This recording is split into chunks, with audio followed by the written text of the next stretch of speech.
महिमा श्री राधा रानी की। एपिसोड 72। क्रोधित ब्राह्मण राजा सुयज्ञ को दोषी मानकर कहता है, केवल और केवल तुम्हें दोषी मानकर हम तुम्हें भयंकर श्राप देते हैं। मेरे इस श्राप के प्रभाव से तू इस राज्य से दूर चला जा, श्रीहीन हो जा तथा शीघ्र ही गलित कोढ़ से त्रस्त हो, बुद्धिहीन और उपद्रवों से ग्रस्त हो जा। यह कहकर क्रोध से कांपता हुआ ब्राह्मण मुड़ा और बाहर की ओर चल दिया। तब सभी सभासद, मुनिराज और राजा भी उठकर ब्राह्मण के पीछे पीछे चल दिए।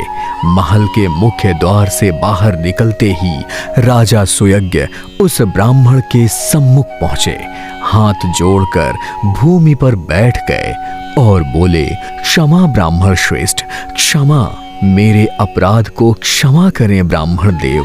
उसी समय संत कुमार ऋषि आगे बढ़कर ब्राह्मण से बोले, ब्राह्मण देव, आपके श्राप से राजलक्ष्मी और कीर्ति भी महल से बाहर चली गईं। यश, सुशीलता, ऐश्वर्य, पितर, अग्नि और देवता भी राजा को श्रीहीन करके इनके राजभवन से बाहर चले गए।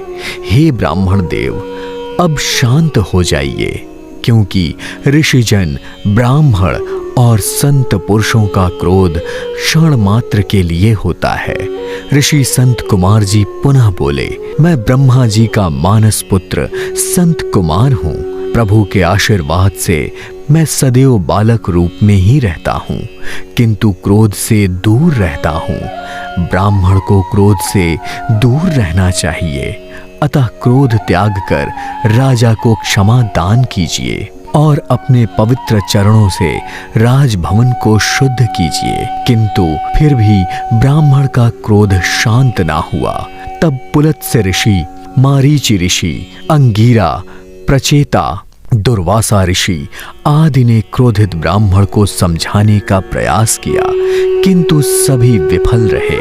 तब राजा सुयज्ञ ने सभी ऋषियों से प्रश्न किया, पूज्यवर ऋषिजन, आप सभी विद्वानों ने किसी न किसी रूप में धर्म का उपदेश किया है, अतः अब आप लोग मुझ मूर्ख को यह समझाइए कि अब मुझे क्या करना चाहिए। तब सर्पकुल के श्रेष्ठ ऋषि आस्तिक जी बोले, राजन, आप ब्राह्मण देव को सम्मान पूर्वक राजभवन वापस ले चलिए। सिंहासन पर बिठाकर विधि पूर्वक इनकी पूजा कीजिए। इनका आशीर्वाद मिलने पर ही श्राप से मुक्ति मिल सकती है, अन्यथा। अपने वाक्य को अधूरा छोड़कर आस्तिक ऋषि चुप हो गए। तब राजा सुयज्ञ ने कहा, अन्यथा क्या ऋषिवर, आप अन्यथा कहकर चुप क्यों हो गए? आपके अपूर्ण कथन को सुनकर मुझे भय लगने लगा है। आस्तिक ऋषि गंभीर स्वर में बोले, राजन, ब्राह्मण देव के श्राप का प्रभाव आरंभ हो चुका है। आपके मुखमंडल तथा हाथों पर कुष्ठ रोग के लक्षण दिखाई देने लगे हैं। यह सुनकर राजा सुयज्ञ भयभीत होकर अपने हाथों को देखते हैं। तदोपरांत दर्पण मंगवाकर अपने मुख को देखते हैं। देखिए अगले एपिसोड में धर्म सिनेमा YouTube चैनल पर। देखते रहिए महिमा श्री राधा रानी की 1000 से भी अधिक एपिसोड्स